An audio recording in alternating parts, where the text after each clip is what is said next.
Welcome back to the OC Body. Again, my guests are Al and Marilyn Sargent.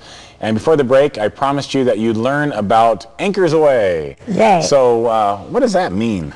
Well, we have attachments to history that happen automatically in our brain, and all we want to do is find out what it is that happened then, and how we're making meaning out of it, and how it's blocking us today. So part of me this, part of me that. You hear that in people's language.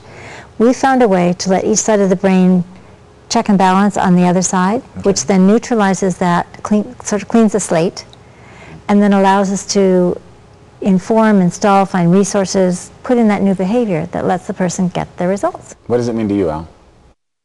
Well, I think cleaning the slate is a good way to say it. The brain really does a great job of coding information to help us move through the world, keep us safe and to keep us finding joy, things like that.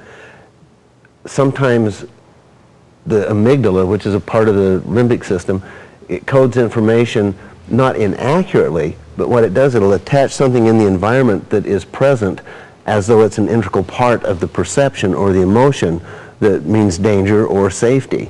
And basically what we do is we clean the slate enough so that we can introduce, okay, what is accurate, what was appropriate for the amygdala to have programmed as a perception. Because whatever we perceived, we will respond to when we get older.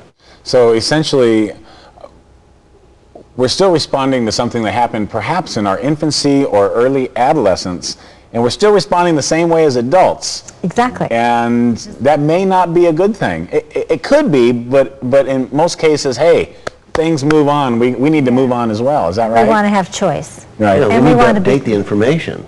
You know, we grew, we have more skills as an adult than we did, say, as a 5-year-old.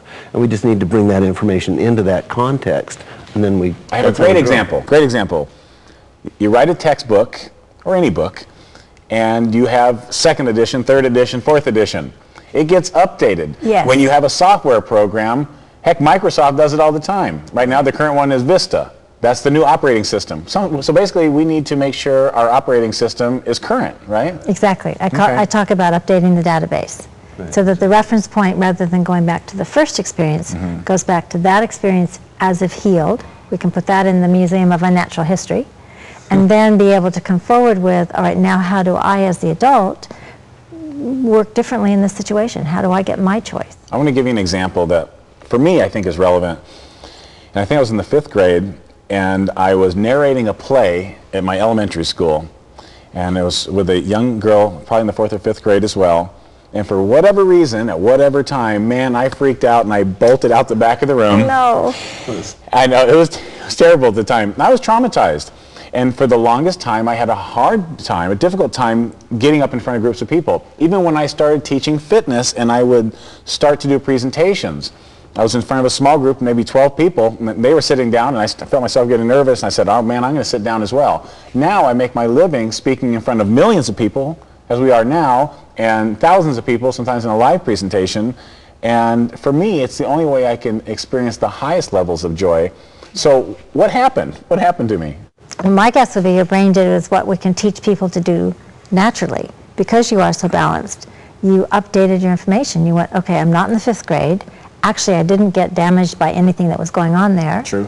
And as the man I am today, speaking to large groups of people allows me to get my message out. Yeah. What do you say, Al? Well, my guess is that your physiological response was not as much about speaking in front of people as it was a young boy in that proximity with a young girl and not knowing maybe how to interact with a young girl. Possibly. Oh. Man, I hate to admit that. But it's quite possible. Of course, that's way back history. Yeah, of course. And so I think just recognizing, first of all, it wasn't about speaking in front of people. Both your skills in interacting with members of the opposite sex or other people even, just is updated the same way your ability in recognizing it wasn't speaking in front of people that made me respond that way as much as it was this other interaction. So you just updated the information. What keeps people from updating it? If they just were not to do it, why? Well, I hear people say, you might have heard it, I have half a mind to do something. Right. Well, literally that's what's happening. That half their brain is giving them a lot of information, and the other part, as you were talking about, goes, you just go ahead, try. I'll let you get so far. It's like a rubber band, and then pretty soon it just pulls you back into that old habit. And so we're working on updating that rather than fighting ourselves. It's bringing it into congruency. So work and play get back together again. And this technology that we're talking about is hemispheric integration, which Al and Marilyn developed, and it's absolutely brilliant. And when we come back, you're going to learn more about it, so stay with us.